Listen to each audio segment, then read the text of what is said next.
And we bring in Diane King Hall to take a look at some of the movers to watch here on Wall Street. I mean, Delta's been one that we got to keep an eye on. You know what, Diane? Let me just see how Delta kicked it off before we get to your name that you're watching. It's 6%, 6.5% there for Delta. You're also watching some of the tech names, right? Yeah. But yes, not surprised by that move in Delta.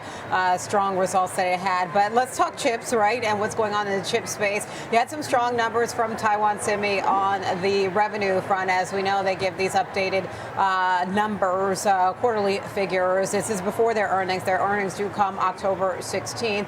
In terms of painting the picture here, they were up 30% year over year for sales. If you convert it to dollars, that is almost $10.9 billion. Now, on a month-over-month basis, it was a decline of 1%. So the question is, there's strength annually, right, in double-digit strength. Anyone would love to see 30% growth, but at the same time, you do want to pay attention a little bit to that monthly figure. The ADR response here, flat. Taiwan Semi shares trade as an ADR here. But keep in mind, this stock is up more than 50% year to date.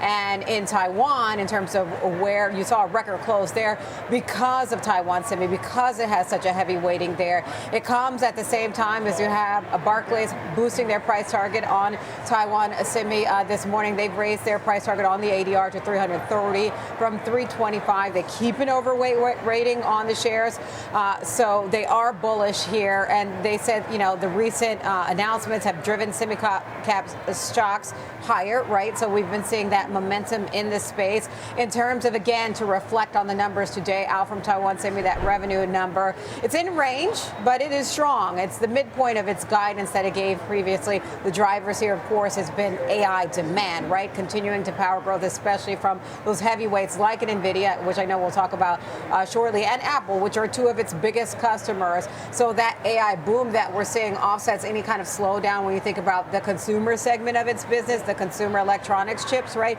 Those are the ones that we have, you know, for instance, in our phones, right? So there has been a little bit of sluggishness there, but they're riding the AI wave. And no doubt. I mean, we watch the SMH closely and the SOX and Taiwan Semi here down. You are keeping an eye, of course, on Nvidia, and there was some good news pertaining to the exports to UAE. That's right. So good news here. The U.S. government has approved billions of dollars worth of Nvidia chip sales to the UAE, United Arab Emirates. It essentially signals this green light of a deeper tech connection between the nations, right? It's part of this formal AI partnership they had signed earlier this year. You remember all the kind of hoopla around that. That was meant to help the UAE build out data centers needed to train artificial intelligence models. It gives the UAE access to Nvidia's most advanced chips. Who doesn't want that to power the AI systems?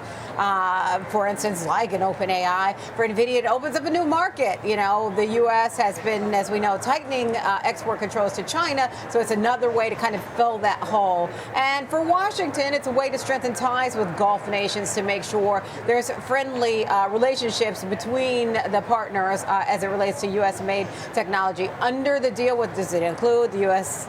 and UAE have this agreement allowing the Emirates to import up to 500,000 of these Nvidia AI chips per year starting in 2025. And shares of Nvidia right now higher, more than 1.5%, Nicole. All right, so looking good there. I mean, Nvidia, you know, what was the last high that we saw on Nvidia? That's a good point. People are feeling so great.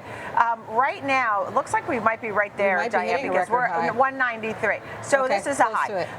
We're at a high today on Nvidia. We're at a high today on the NASDAQ.